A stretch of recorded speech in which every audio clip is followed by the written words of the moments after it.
Like Right, you so can't see it. You can't see it. There is a bird there. There.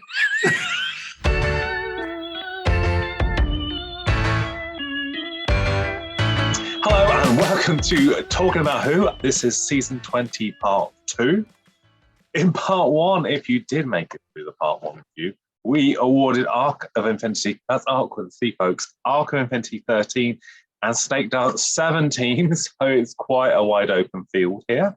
I am Paul or P-Bal, and joining me today are... Hello, it's James. And hello, it's Jason. I could just see the blackness flickering in and out. You can't see a little bird on top. There we go. You see this little bird on top. You got a little bird on your head. I've got a little bird on my head, yeah. It might fly off halfway through the recording, but it's just... I thought it was a nest. Jason can't remember those days of having a bird's nest. Oh no, this is all going wrong. Right. The first story we are looking at today is Doctor Who and the Modern Undead. So, Jason, because it sounds a bit Welsh, are you doing this first or is James that's taking a turn? I don't mind starting off actually with this one. So in the continuation of the theme of what the 20th season's all about, yet again, we have quite a number of calls to the past here. And we have the return of, I think, a much loved character, actually, for me particularly, I think for a lot of fans, Brigadier Alistair Gordon Lethbridge-Stewart. And he's back. We have a new companion on the horizon. 1 minute we've got only one TARDIS crew, then we're up to 2, and hey, we're going up to 3. We're going back to that dreaded number, which I don't think terribly works well in this era of the show. But what we've got here, I think, is I think a good story underneath the surface of it. I love the parts where we've got the Brigadier in play. I think the way that Turlough's introduced is quite good. You've got the most glorious Valentine Dial who's playing the Black Guardian, and I think really brings a gravitas to the screen. But this story, whilst good, still has some flaws and some faults in it for me. And those flaws and faults, I think, are brought about when the Mawdryn and the ship elements are brought into play. So we'll discuss it all as we go through it. But a good story. Could be better, but we'll, like I said, we'll go through it. I love how optimistic you are in labelling it a good story already, and we've hardly. Well, I'm trying to be positive because I wasn't particularly positive about any stories in the first video of season 20, so I'm kind of trying to start off positively this time round. So I can imagine in the production office when they were sat down talking about this story, and they were like, right, we're doing season 20. We've already established that we're bringing things back and we're trying to reference things. So, it's almost like they had a bag full of suggestions and they were just pulling them out. And it was like, okay, so we're going to bring back the Brigadier, and we're going to have... the Black Guardian, and then someone isn't that how Big Finish works now? Probably. And then someone accidentally dropped the Brigadier back into the suggestion bag, and they drew it out again, and they went, 2 Brigadiers? Well, why not? It's the anniversary season. Let's get 2 Brigadiers in. And a whole load of, we'll come on to the other references as we go through. But this kind of throws the UNIT dating completely out of the window as well. Because it doesn't just throw it out, James. It blows it up and stamps on it for good measure. We've got the 1977 version of the Brigadier, and then the 1983 version, but the 1983 can't remember what happened in 1977. It's Neither can Jason, to be fair. I mean, I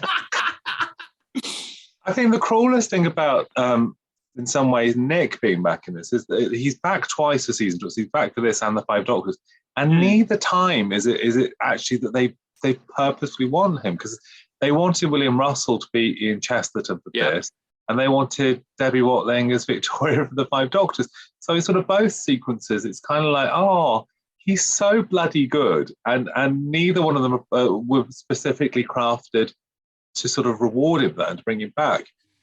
So it's a sort of awkward thing, I think, the Brigadier part is. I adore Nick Courtney. I think Nick Courtney is probably one of the greatest things about Doctor Who. He's so soft. He's got that sort of Patrick McNee quality of just he's so good. But there is this really weird thing that he's retired from being in UNIT to teaching maths, and there's a sort of thing of, I mean, there are some leaps and bounds, but there is something I don't really sort of think that's. I mean, unless it gets to the 60th anniversary, and Kate's teaching Open University or something, and it's just like, yeah, after all that flux business, I thought, retire. I'm going to teach home university courses. I mean, it's just a bit weird. It could have been any topic at all when they gave him maths. And he never showed any aptitude for maths when any of the other stories that he was in. It could be a PE teacher or, He knows how many beans make 5, and that's all you need to teach A-level maths. That's all you need. Hang on, no, he was good at maths. 5 rounds rapid, don't forget. Well, yes. As long as you don't go beyond 5. I think a PE teacher probably would have slightly sat better. Yeah. I mean, you still have to learn all the science bit for that. I mean, you always think PE teachers but they have to learn a lot of science stuff. The Brigadier teacher thing is quite a leap to get over. I mean, thank goodness he's not Benton who's selling second-hand motors now. John hates that, doesn't he? John absolutely hates that's what they announced on screen had happened to Benton. It's not the career path that you want your heroic sergeant to be going. What's he do now? It's second-hand cars. I mean, they even, after William Russell turned it down, they asked Ian Marter, didn't they, to come back as Harry to play the part before asking Nick. Oh, Jason's not having that. He's not having that. I don't know if is that a thing? Yeah, that was a thing. Are you sure Terry Nation invented the Daleks? I think he wrote about it in a script. Yeah, no, that was the thing. Oh, okay, good. I've learned something new. I mean, I just love the fact that Nick, just answers the call. He just goes, "Yeah, right, I'll do it."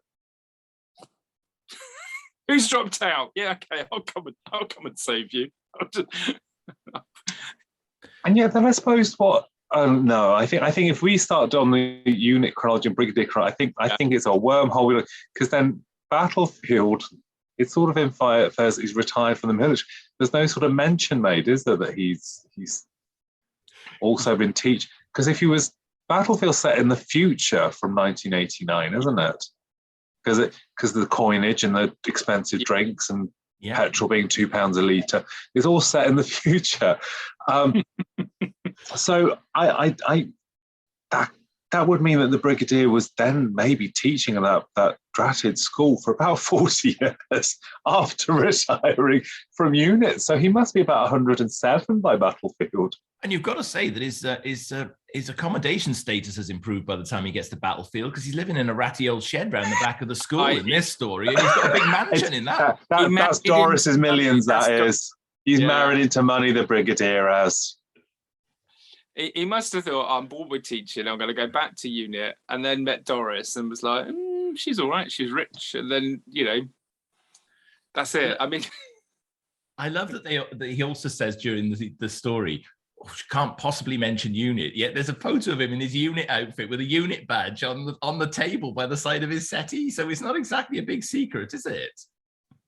No.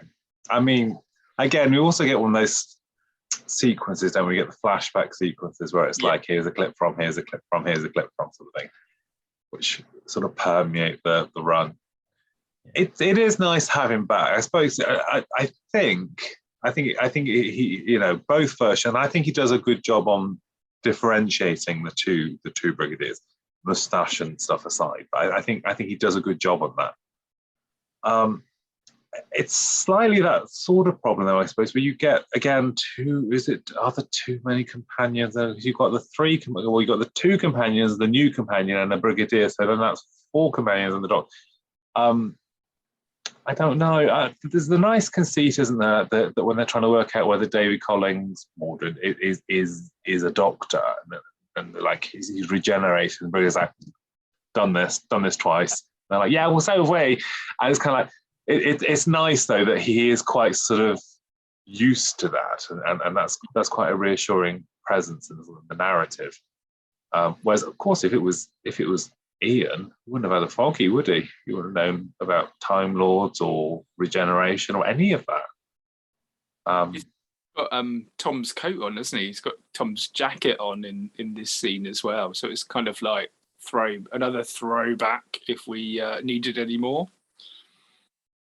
I mean, the Black Guardian, the Guardians in the Key to Time didn't necessarily work as the sort of concept of it, of balancing these two great powers was the thing.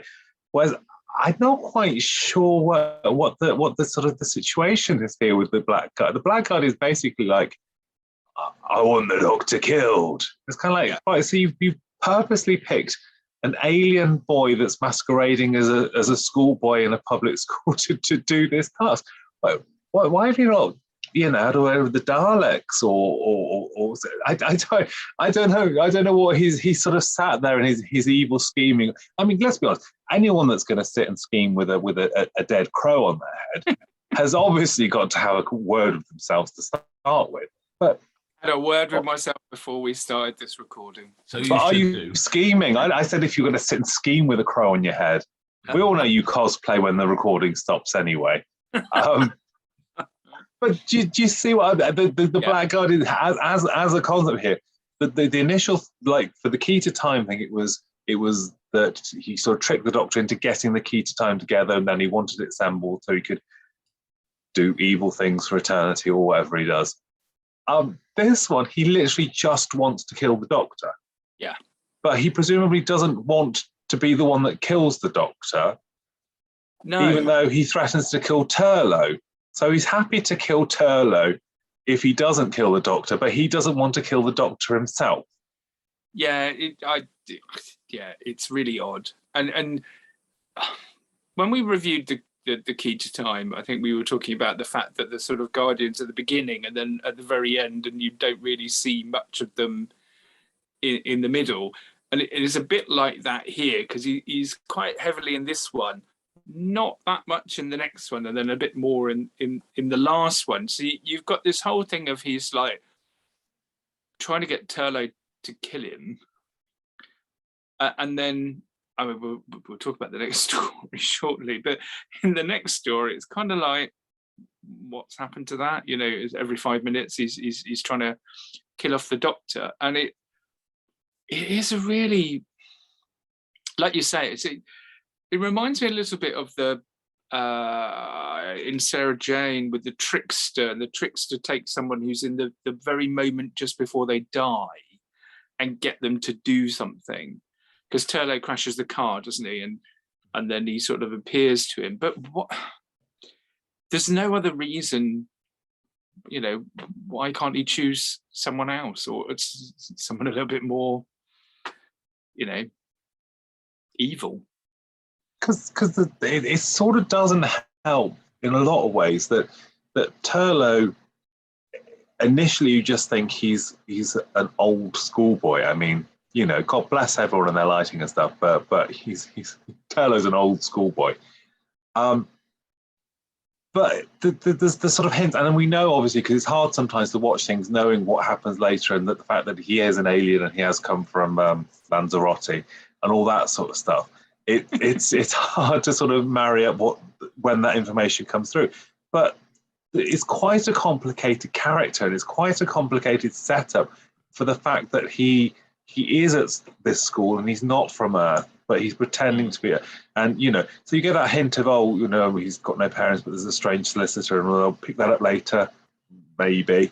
So it's really awkward that they've gone to the effort of constructing a very complicated companion character to sort of not really introduce the complicated elements well. Because like when he drops that he knows what a transmat is and things like that, those should be bam. Oh, he's not a school. That should be your thing throughout, rather than being a bit kind of like, right. So it seems confused rather than dramatically unveiled. And again, I think that comes back to what we were saying in the last video.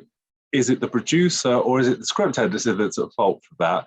Because someone should be saying, this is Turlough, this is his story journey. He comes in, we will find out that he's from this planet, and it should feel like that information comes out, and it doesn't feel.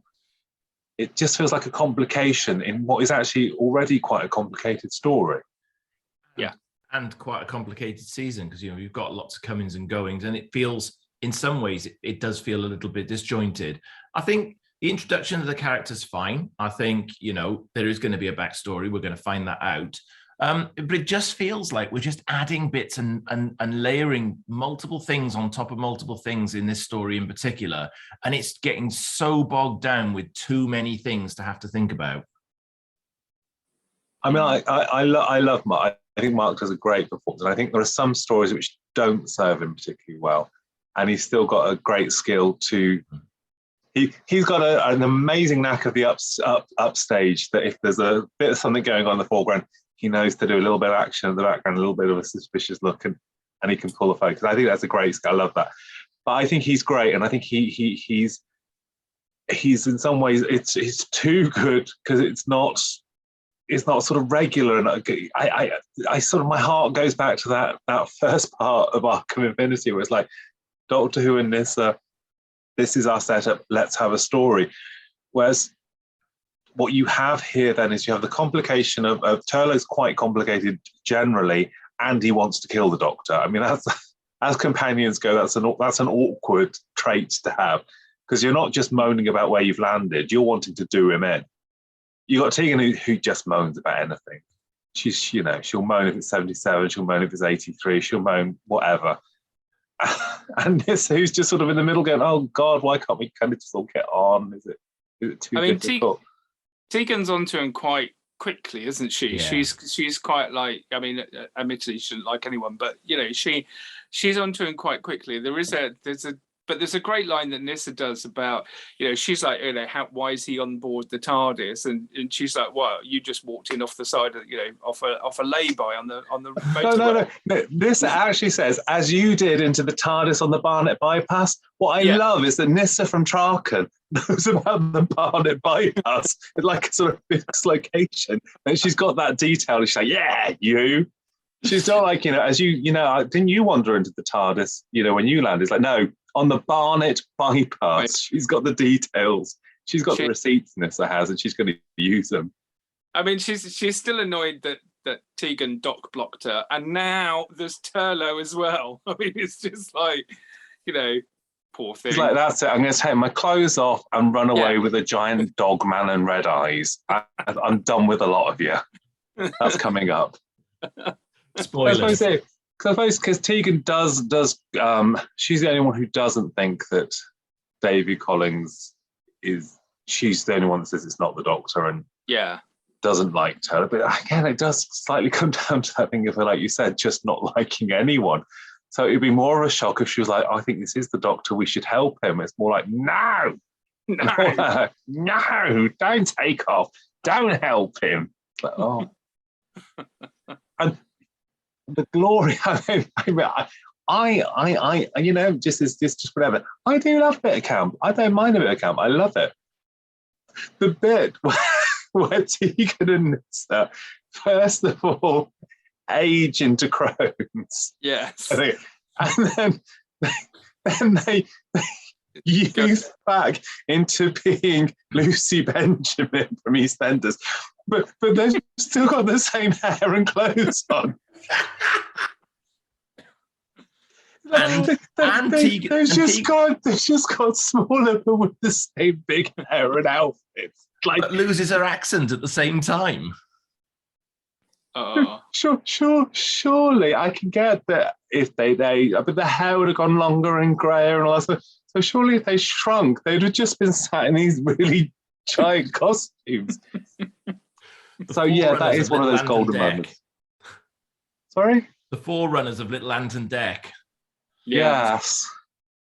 It's it's a moment where I think it's actually inadvertently comical for the audience. Maybe just for vicious old queens. I don't know. And then you get to the bits on the ship, on the spaceship, which again we're harking back to Time Lord technology. We're trying to drag the past back into another story again, and just again the sequences on the spaceship with the other with the other people on the spaceship. Again, it feels like it's Corridor running around, just because you're going to get that point where you get the two brigadiers come together, and the whole story isn't quite going to make any sense because we're referencing Time Lords, we're referencing Time Lord technology, yet the Doctor seems quite happy to do what he needs to do to help them. But there is that moment where it's the cliffhanger, isn't it? Where he says, if I do this, I won't be a Time Lord anymore. He's like going to give up all his regeneration energy. And you think that's not like another 7 regenerations. That's the other 600 that have come before him. That's all those timeless children. I mean, yeah.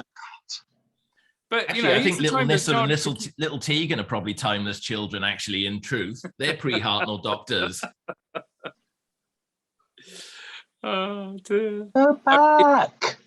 It is. I mean, the Mawdryn.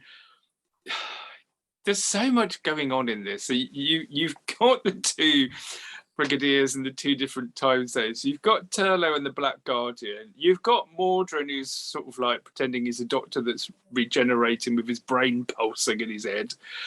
There are just so many convoluted plots going on. And it's a shame because nothing really pays off because of all of that. It's like, okay, we'll just bring everything together at the end.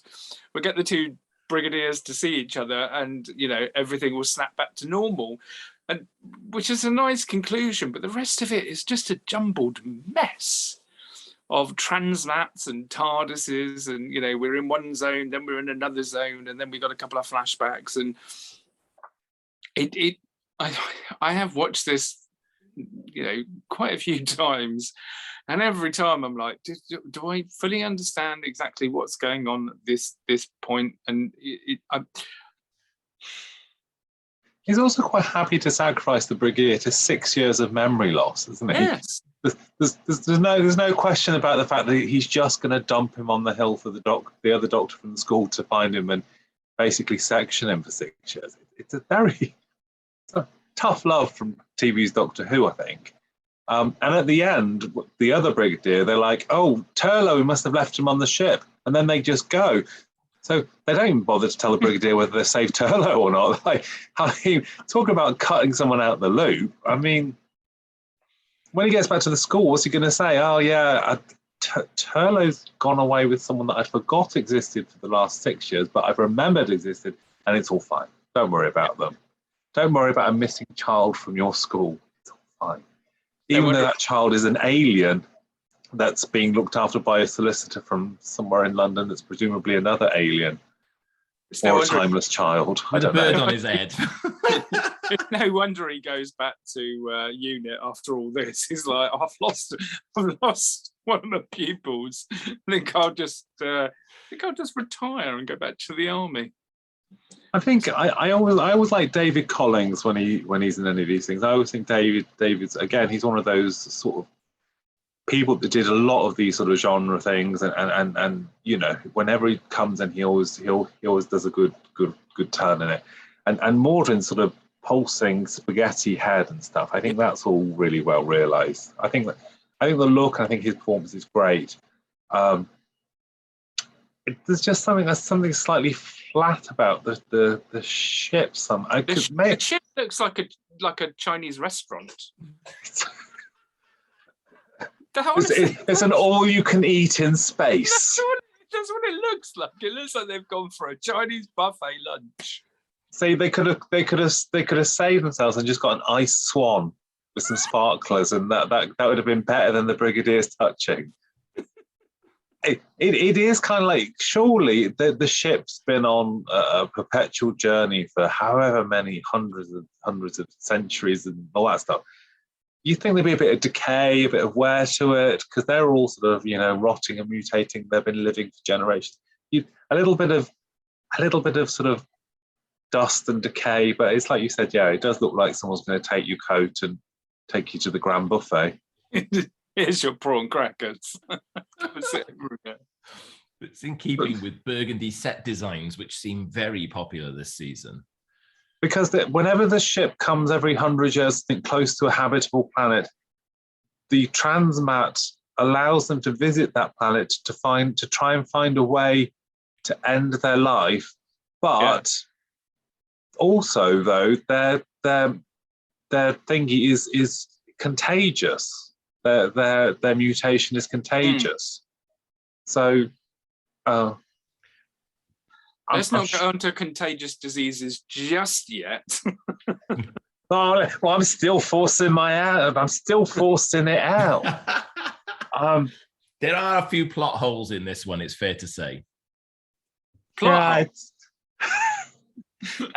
It's difficult, isn't it? Because I do think, in truthfulness, any Doctor Who story, if you literally sit and try and make it into a logical run, you're going to struggle, and there's going to be bits that fall off it.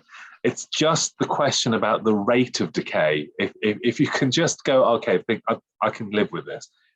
If the whole thing feels like it's sort of bits of plasticine that are held apart, and if you drop it, it's going to all go.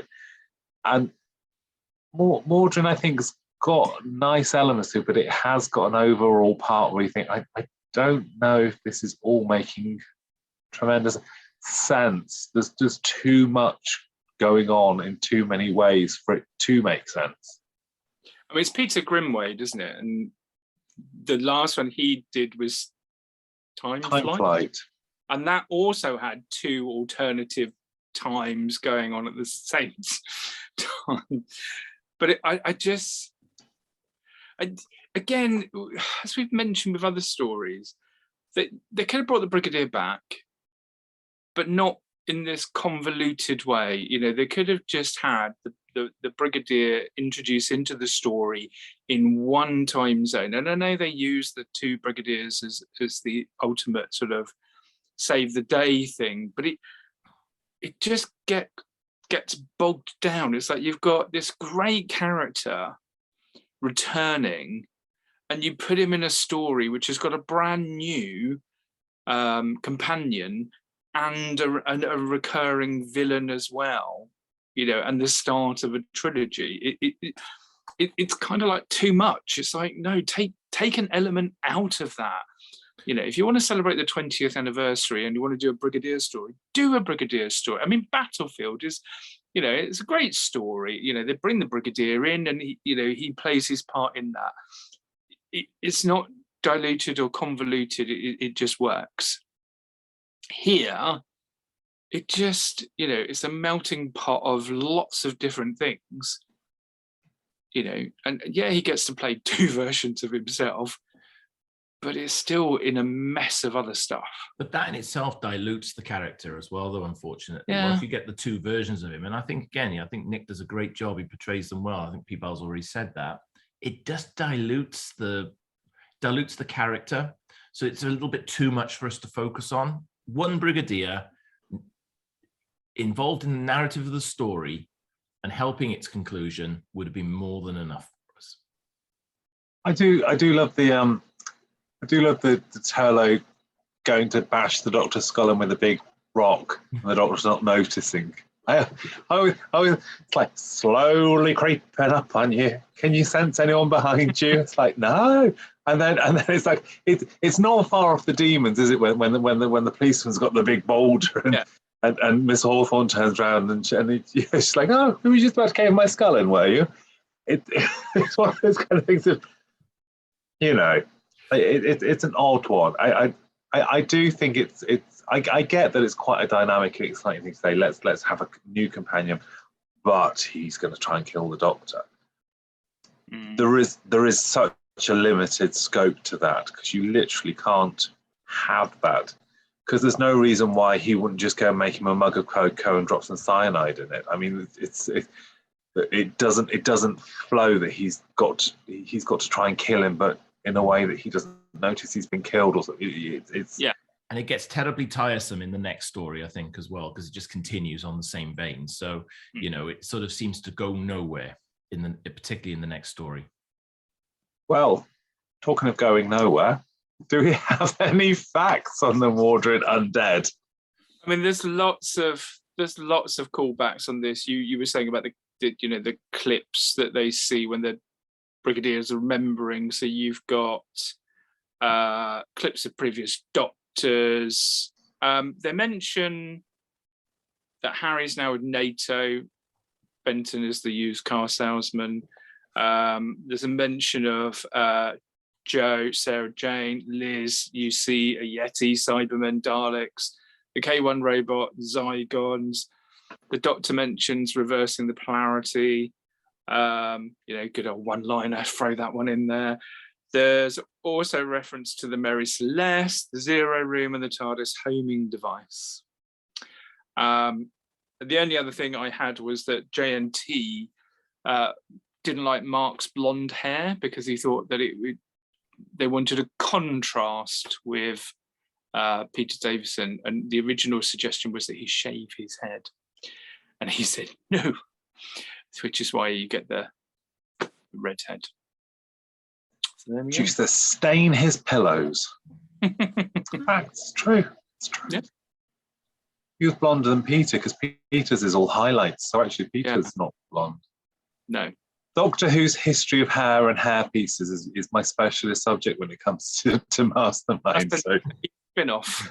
This is anyone wants to know about people's hair pieces? It's the first thing I'll ask any of the Doctor Who girls. So are we going to head to some scores? I'll go first.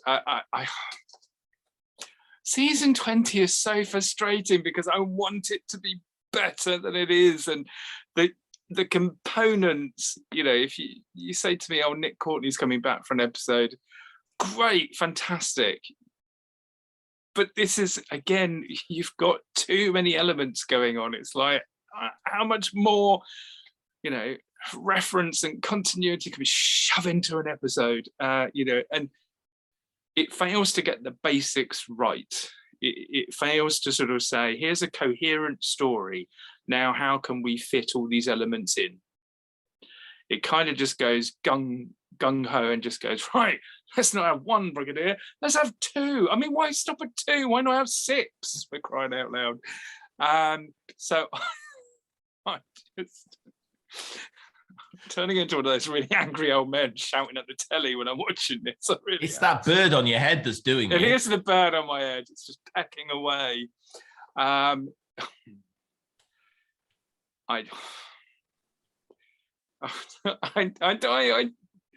really come on. It's like the Tippy Hedron are talking about. Come on. So I scored this 4.5. I knew he'd try and go fractional. I knew he'd go fractional on me. Well, indeed, I think fractions is probably a good thing to go with on this one. I agree with an awful lot of what you've just said, James, and I think it is because you really want to give this one, a Brigadier, a returning story with the character of the Brigadier in it, and a new companion that should be boosting that story upwards. Up on the 8s, 9s, even a 10, even because look, if it was for Nick Courtney's performance alone, and I could do a score for that, it would be very high, obviously, because he's great in it, and I have a lot of respect for him. But it's a mishmash bag of a script, and it's struggling on a number of levels. Again, I go back to watching this when it first aired, and this was great. We had old clips, and I was all dead excited, and we had the Brigadier. I'm watching it as a 13-year-old, at the time, weekly installments, I wasn't giving it an analysis at that stage. I was enjoying it for the Brigadier being back because it was a link to old Doctor Who. But again, going back and reviewing this season and coming through, we're into the third story now, and just coming back through this season, it's right. I think you said it in the previous video. It's lost its way a little bit here, and it's struggling to grab hold of what it really needs to be doing in this season. And this story is a perfect example of trying to shoehorn too many things in that make it a really difficult story to follow and comprehend.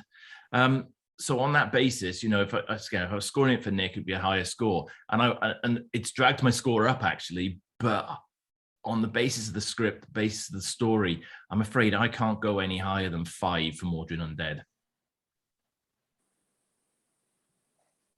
Tense. It's tense stuff, because as awful as it is to have to do it, I scored it the same as Jason. I went in a 5 for Modern Undead. I'm sort of plateauing with my snake dancing. I don't hate Modern Undead. I should love it. There should be enough there. The Turlough introduction, love Mark, love Nick Courtney. There should be enough things that come into it. Even I quite like the time sort of play in terms of, Tegan and Nyssa ending up in 77 and the Doctor's in. I like all that kind of notion that they're in the same place but different times, because you can do so many clever things with all that. And there are lots of parts of it too, like where the Doctor's trying to get the Brigadier to remember what had happened 6 years previously because it was happening concurrently. You can do so many clever things. It's just in execution that it sort of falls. So it's a shame. And like a Sir Alan, regrettably, I've had to score it a 5. So it's about fair, I think. It's a fair score. That sadly doesn't give Modern Undead enough to take the lead, but it does mean that it's not also our bottom scorer. It's 14.5.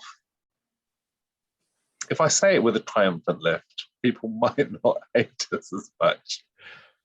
Well, I do feel we're being quite hard on this season, but I think we're explaining our reasons why quite clearly. Facts is facts, and do you know what? Actually, in some ways, it's quite a brutal thing to go from watching season 2 to season 20 and seeing quite how different a show it is. And again, I think different people will often like different eras of the show because it appeals to them more because they like certain styles, performances, whatever. And I don't know, maybe my natural go-to is the 60s and 70s. So this isn't calling to me. But I would like to think it's fair. I was going to say, by contrast, the season before got much higher scores. It's much. I don't know what it is with this season. It just takes a sidestep. Just really. Well, maybe, just maybe, the next story will be the one to turn around the fortunes of season 20 as we head to Doctor Who and Terminus. This is Terminus. Everyone has got big hair or ill makeup. Big hair or ill makeup. Who'd like to introduce Doctor Who? Again, can we just, before we introduce Doctor Who, can we just take a moment to say, if you've never seen the Target W.H. Allen cover for Terminus, it is Doctor Who and a lever. It is literally one of the worst images.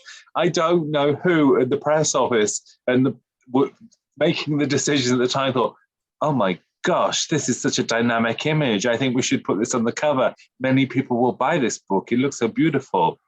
It is bloody awful. It's possibly one of the worst covers for a Doctor Who book ever.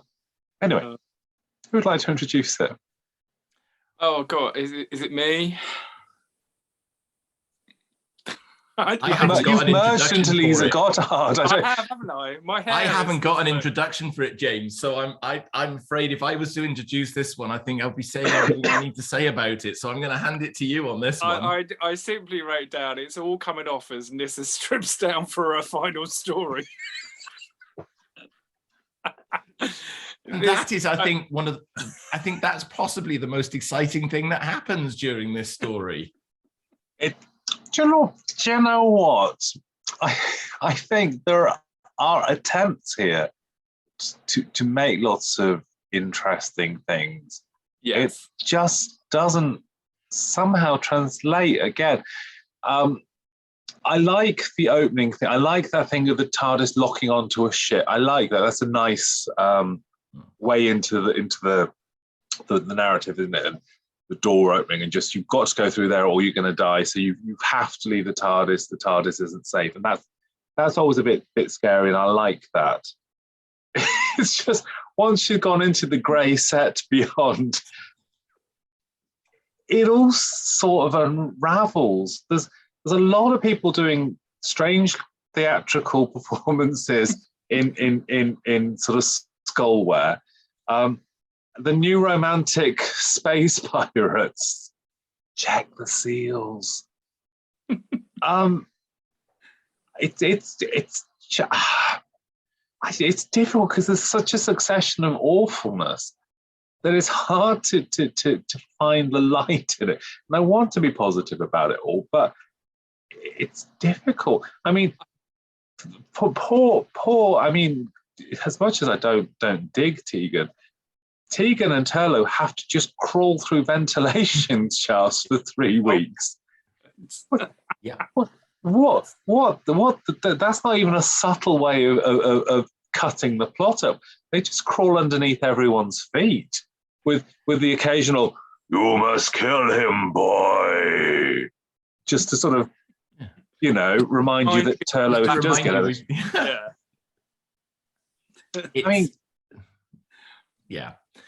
Perhaps the Blackguard is hoping they will all die of boredom.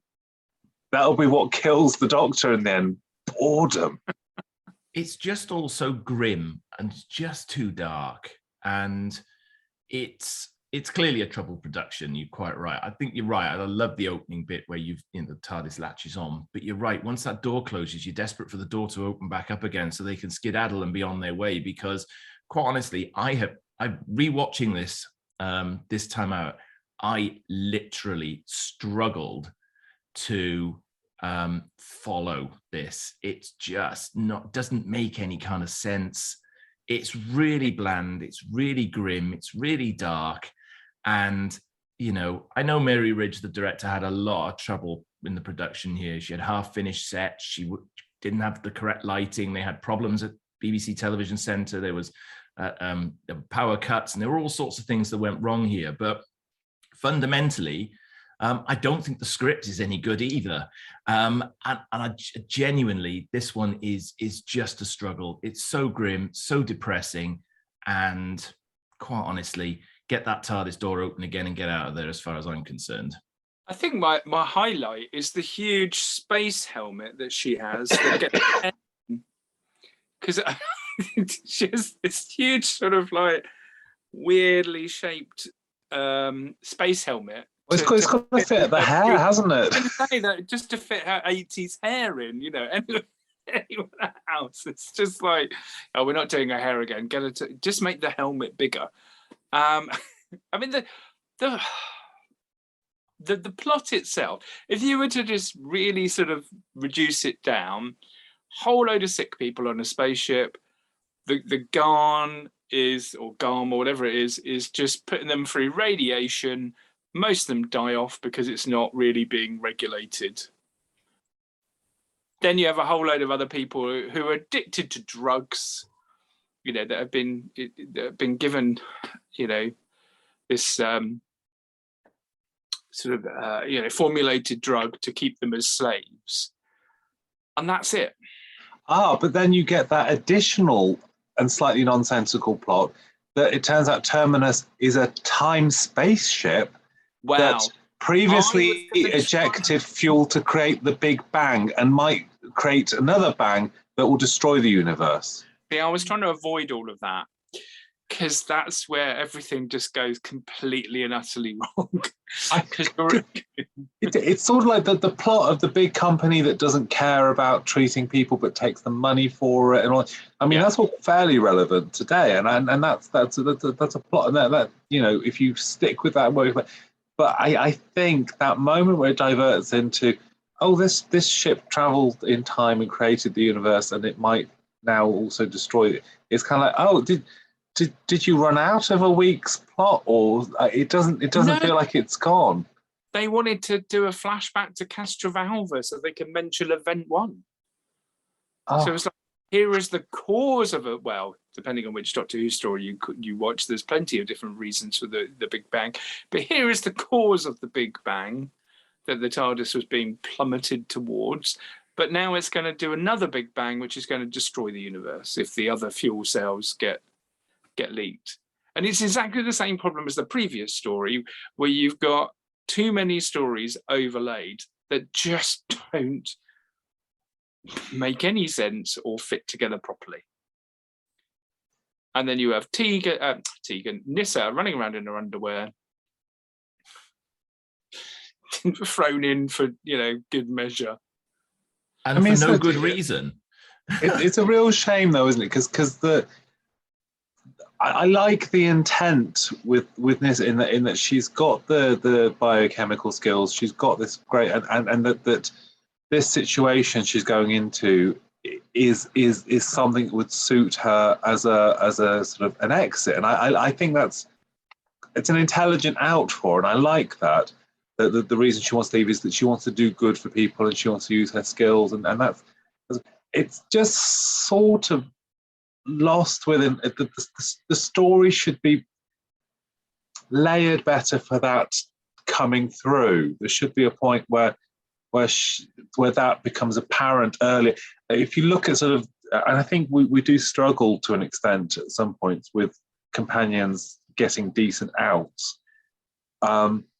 And I think that this doesn't, the concept for her exit is good. The execution isn't good. And I think you could have a very good sort of Joe Grant thing where you start with, a notion of that she wants to do this, and it becomes more and more apparent that she's going to leave. Whereas there's a sort of point, I think, at the end of it where she just goes, do you know what? I'm going to hang here. And again, it comes down to the production trouble. I feel for Sarah after 2 years or 2.5 years, whatever it is, that her last scene is so rushed, and there's no hiding the fact that is not a proper setup. They are all just in a corridor somewhere, and it's brutal because the emotions there, and you can see the emotions there because she's saying goodbye to them all. But it's shot in a corridor, really sort of. You could tell that the time has run out, and it's if we don't get this in the next 3 minutes, the plugs go in, and we don't get this scene done. And it's such a shame that doesn't have the time and the consideration, maybe in the execution, the directing and stuff for that scene.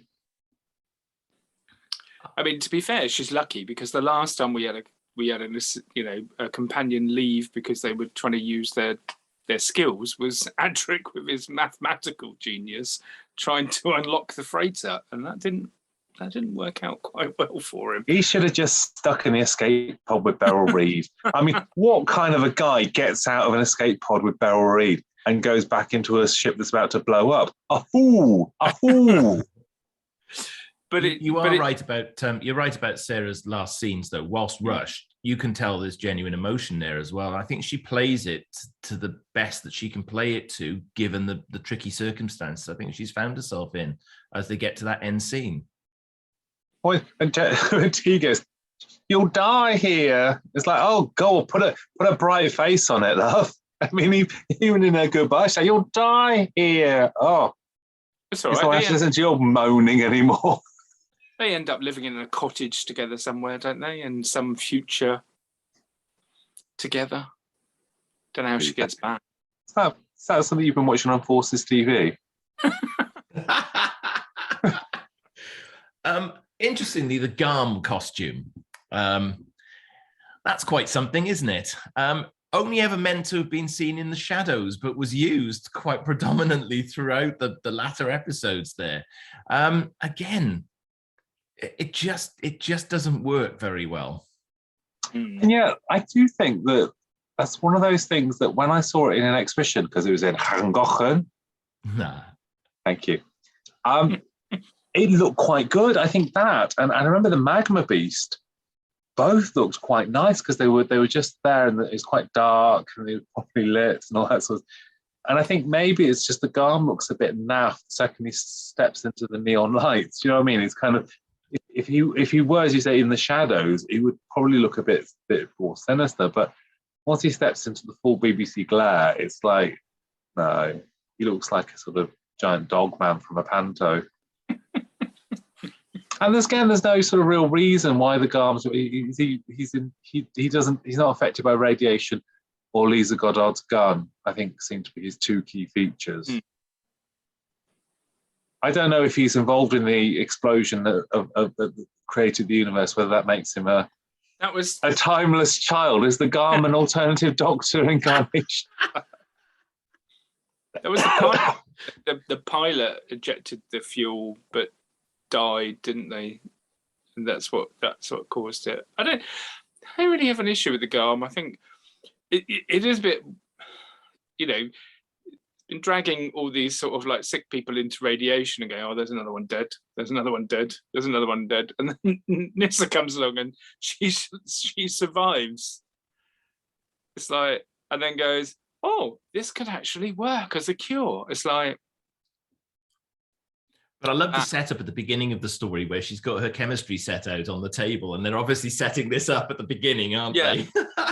Do you remember Nyssa, a couple of seasons ago, was really into science.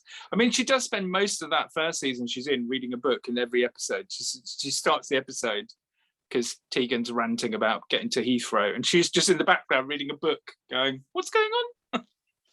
I always like to wonder whether they go back to the TARDIS to empty their rooms. I mean, obviously, like Romana's room, they jettisoned and all that stuff was in it. Just Adric's. Yeah, well, Turlough gets it, doesn't he? He gets to empty the room out. But does Nyssa go back with the suitcase and just clear it out, or they like, that's your lot, love. You're stopping there now. No, they ran out of studio time. She couldn't do it. I was going to say, she's not going to be wandering around space in just a nightie for the rest of what is it, like a slip? A slip, yeah.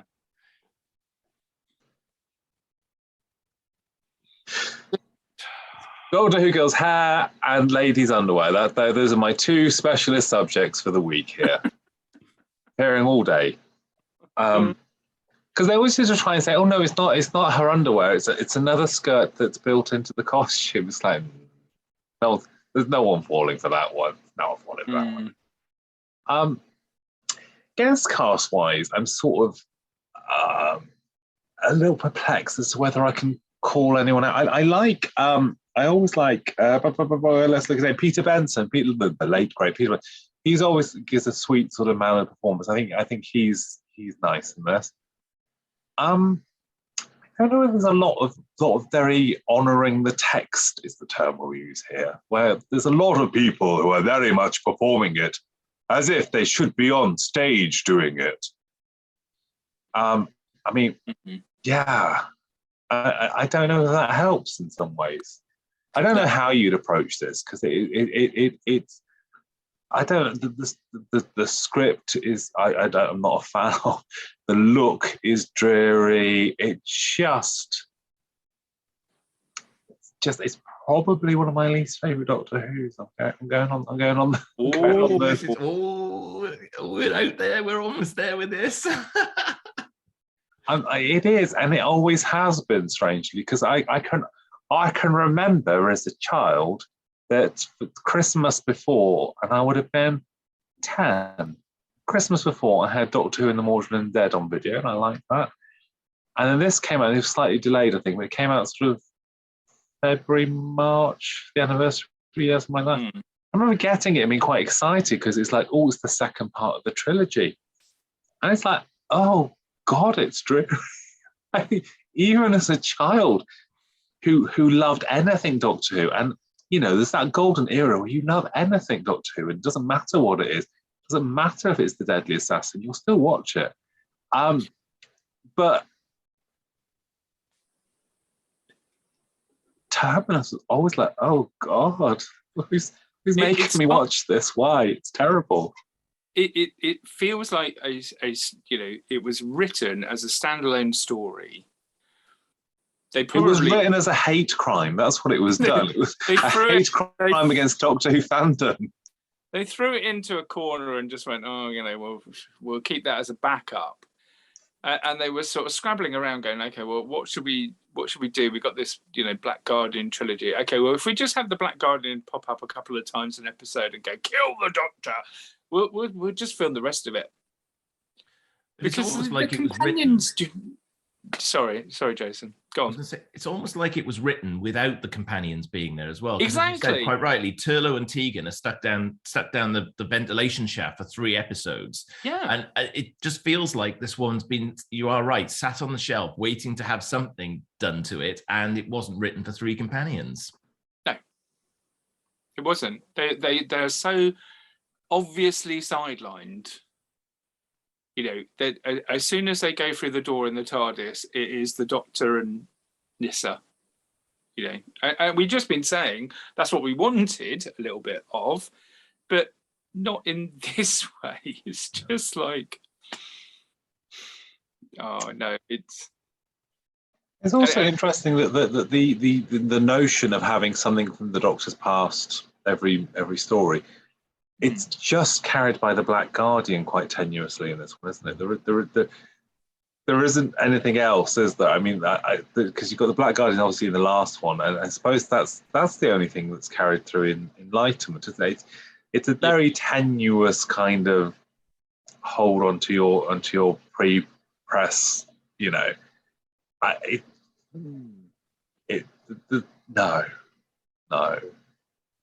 God, I'm running out of positive and happy things to say about it. I mean, gosh, Lisa Goddard with big 80s hair, that should be some kind of camp iconic thing. And it's still not. It's still a little bit. It's not enough to No, it's not. I mean, poor old Dominic Guard looks like he should be in the top of the pop studio. He looks like he should be with Spandau Ballet or something. He's gone into the wrong production. All that eye makeup, it's incredible. And he's got his bandana as well, hasn't he? It's like he's literally just walked off to go do a smash hit suit. And the shirt all the way down here. Well, we all do that, dear. We've all done that. Aye, we have. So do we have any exciting facts about Doctor Who in the Terminal? No. Please tell us we have, James. Please tell us we have. This is so bad, there isn't. Has the dark web rejected Terminus? It just came back with a load of error messages.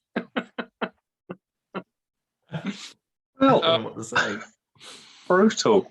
I think we're going to have to go to scores on that.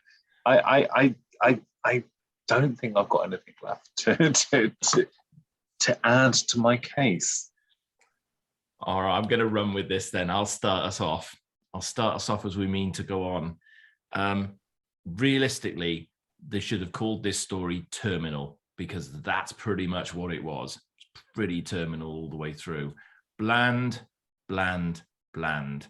Okay, they had some production issues. That clearly affected the production, but you can't get away from the basic fact that actually the script's a bit of a mess. I don't think there's any redeeming features once you're outside of the TARDIS. And, apart from it being Nyssa's last story, even that's not handled particularly well either. So it is a shame right across the board. There's some real missed opportunities here. And I think this is probably the point where you've got to say the wheels have come off the bus this season at this stage, because they've been relying heavily on continuity as they've got to this point. They've got into this story and you've just got another script. And again, I've got to come back to this being from a script editor's perspective. We do have to wonder where they were getting these scripts from for this season, because they've not been brilliant right the way through. This, however, is the lowest of the low. And I am afraid to say that I can't score Terminus any higher than 1.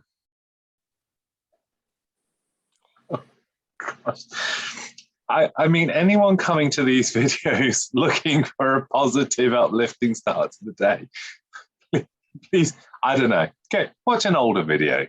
Watch our season 2 review. DM Jason, he'll send you a happier video. Content unspecified. Rude. There is. I didn't specify that it'd be rude, did No, I was saying you're rude.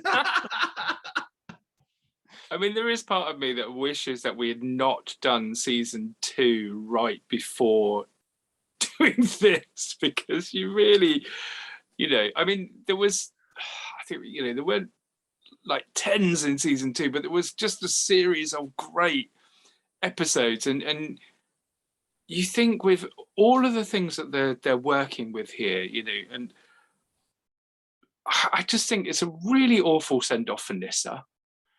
The whole story isn't within her character. We've kind of had little flashes of different types of Nyssa, where she was kind of playing the Leela role, and then here she's just like taking all her kit off. I feel it's really mismatched for her. I think you're right. The 2 other companions are stuck in a ventilation shaft with nothing to do apart from occasionally remind us that we're in a trilogy. But that's it. Kill him, boy. Kill him. You have this, and I was trying not to talk about it, this ridiculous plot that this ship is exactly at the center of the universe and caused the Big Bang, and is about to cause another Big Bang, which will cause the universe to die, along with this whole load of people with Lazar's disease who are being dragged into radiation by a big robot dog that's killing them. I also scored this 1. It's just a mess. But at least It's you've got worse. a bird on your It's head. worse than this bird on my head, which keeps dropping down in front of my face. That's how bad this story is. Gosh. Well, I gave it a 10. Is that just for Lisa? just because I kind of wanted that contrary thing back. 10. Hey! No, I didn't. It's terrible. I always think, even in the worst things, and I know actually to quantify this. Just I've given bad scores to good stories before, and I will say that I've given bad scores to good stories before, as in Genesis, Daily Assassin. They are very good stories, but I don't like them. So there's a conflict there in terms of my score isn't a score I would give it if I was saying rate this in terms of how good a story it is, because I think it's a different thing. Whereas on this, it's kind of aligned. I don't like it, and it's not a good story. There's nothing to drag out either side of it. I can't sort of say, as with Genesis, that it's not something that appeals to me to watch, but it's amazingly directed. There's some stunning performances. I can't do that with it. There is not. I don't like it. I don't think it's a great story. It's a difficult haul. I mean, it's a long 4 episodes.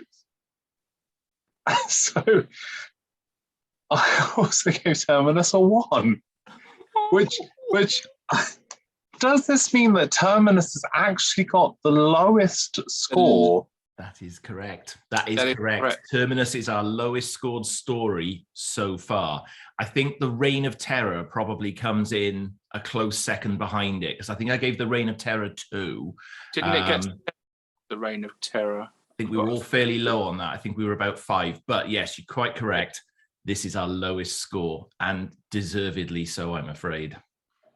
So it's not the center of our universe, but it is now the lowest scoring ever for us, and the bottom of season 20, which ironically season 20 hasn't actually managed to break the 20-point barrier just yet.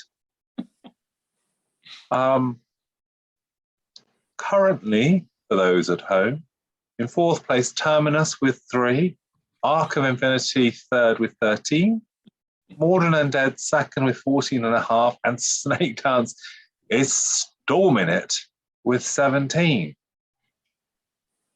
There are 2 more stories left this season. I mean, we're going to come back and we're going to reassess the 5 Doctors. If I'm wrong. Mm-hmm. So there's 2, 3 stories depending on how you look at this. Because season 20, does it include the 5 Doctors? Does it not? Does it debate that below?